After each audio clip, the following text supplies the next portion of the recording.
Thank you, Mr. Speaker, and I would like to thank the Prime Minister for the advanced copy of the statement. 16 months on from the referendum, no real progress has been made. The Prime Minister delivered yet another definitive speech, designed to herald a breakthrough, which instead only confirmed the confusion at the heart of government. Mr. Speaker, if we want to judge the progress the government has made since triggering Article 50, we shouldn't just look at the latest Florence speech. We should also look back at the Prime Minister's last big Brexit speech in January, where she outlined 12 objectives for Brexit negotiations.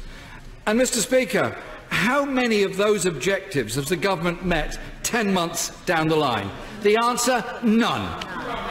The Florence speech, in fact, demonstrated the scale of the mess the government is making of these negotiations. 15 months on from the referendum, we're still no clearer what the future of this country will look like. The question must be asked, what on earth has the government been doing all this time? Calling an election in which voters refused to give the Prime Minister the mandate she wanted. Since then, Cabinet Ministers have been squabbling amongst themselves all that time. 15 months wasted. I'm sure the Prime Minister wanted her speech in Florence to bring life to these critical negotiations. On the substance of the speech itself, I'm pleased that the Prime Minister has taken Labour's lead and accepted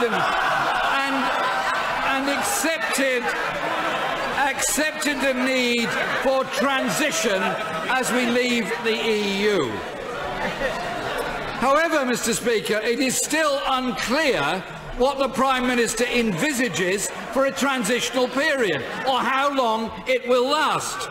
The Prime Minister said the implementation period would last around 2 years, yet the Foreign Secretary interprets that as 2 years and not a second more, while the Chancellor hints it might be more. He's here, he could correct us on this. She told us during a transition, access to one another's markets should continue on current terms. Yet, at the Conservative Party conference, the Secretary of State for International Trade contradicted this and said, "We will leave the single market and the customs union at the end of March 2019. The Immigration Minister told his party conference that freedom of movement will end as we know it in March 2019.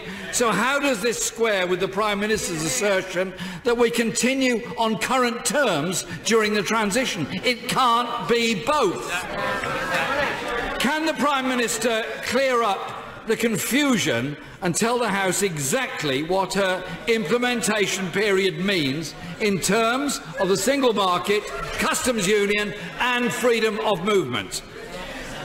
Mr. Speaker, on the financial settlement with the EU, the Prime Minister has offered to commit funds to ensure no EU member state has to pay more into the EU budget until the end of the current framework. We welcome this as a sensible offer. However, can the Prime Minister confirm whether the UK will be willing to pay money to the EU post-transition to access programmes which benefit this country? It's an important issue for many parts of Britain. On the issue of citizens' rights, the Prime Minister says this is an area where progress has been made with the EU.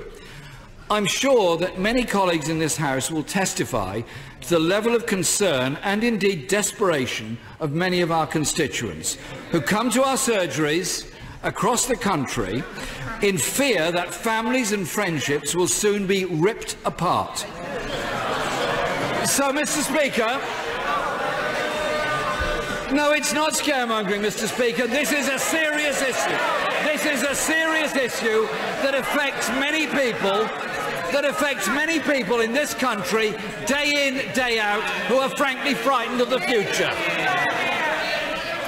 So, Mr. Speaker, I call on the Prime Minister again today. Listen to the TUC and the CBI and unilaterally guarantee the rights of EU nationals living in the UK.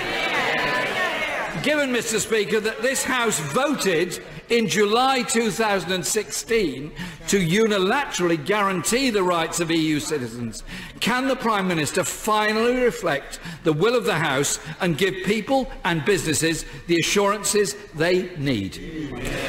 On Northern Ireland, we welcome the drafting of joint principles, but 15 months on from the referendum, we should be beyond platitudes and negotiating the practicalities. Yeah. Mr. Speaker, the speech in Florence was supposed to put momentum into the Brexit negotiations. It is staggering. It is staggering, Mr. Speaker, that after...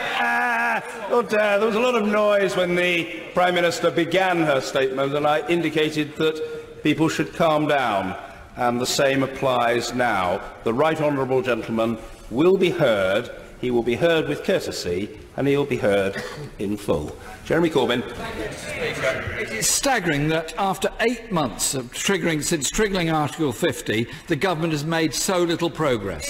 The Secretary of State for International Trade said a deal with the EU should be the easiest in human history. That's what he said. Now the reality for this Tory government is beginning to bite. But if things do not improve, the reality may soon begin to bite for the jobs and living standards of the people of this country. These negotiations are the most important in Britain's recent history, vital to our future and vital to our economy. Just at the moment when Britain needs a strong negotiating team, we have a cabinet at each other's throats. Half of the Conservative Party want the Foreign Secretary sacked.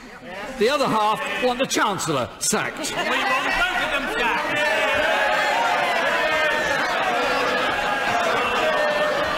Mr. Speaker.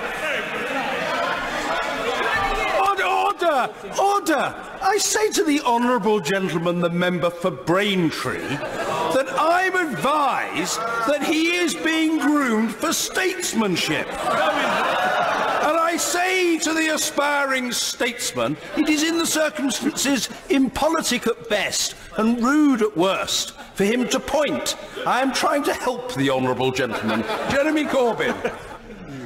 Rather than fighting over their own jobs, the reality is that millions of people's jobs and living standards depend on the success of these negotiations.